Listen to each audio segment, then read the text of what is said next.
Баршаңызға қайырлы күн, құрметті көрермендер. Каналыма қош келдіңіздер. Дана халқымыздан келе жатқан ұлттық асымыз наурыз көжені дайындаймыз. Наурыз көжені дайындаудың қатып қалған тәсілі жоқ, яғни әр өңірде әртүрлі дайындайды. Бүгін мен сіздермен наурыз көжені дайындаудың өз әдісімен бөлісетін боламын.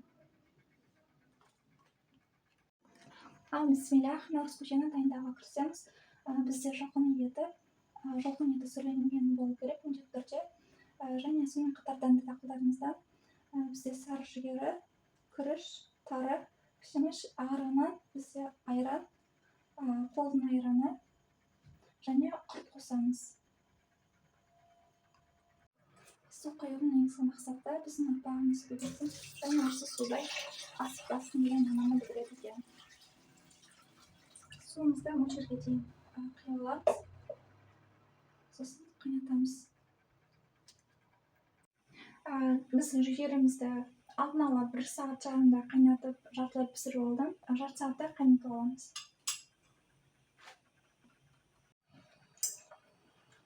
Етімізді біз тура аламыз.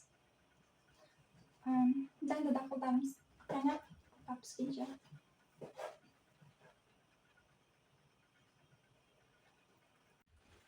Неге біздің дәнді дақылдарымыз езіліп күшті болып шықты, толықтай пісті, жарты сағатта қайнап.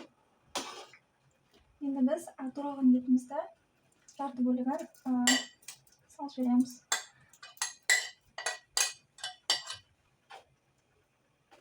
Тағы да кішкене қайнатып аламыз. Мінекей достар, наурыз көжеміз дайын болды. Енді ыдысқа құйып айранымыз бен құртымызды саламыз.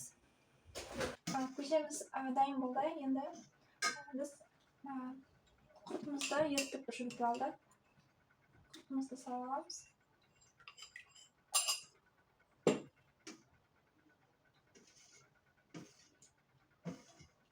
Айранымызды, 1 кесе айранымызды құйып жібереміз.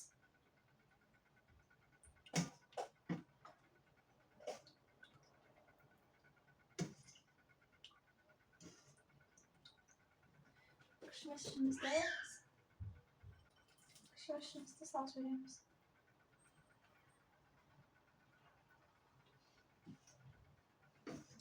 Мінекей көжеміз дайын болды.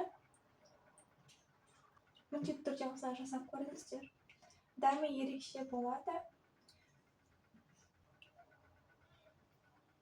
Баршаңызға осы ұлы күні наурыз мейрамымен шын жүректен құттықтаймын. Менің каналымда қазақ тілінде пайдалы рецептердің түрлері өте көп. Дәл қазір менің каналыма тіркелуді ұмытпаңыз.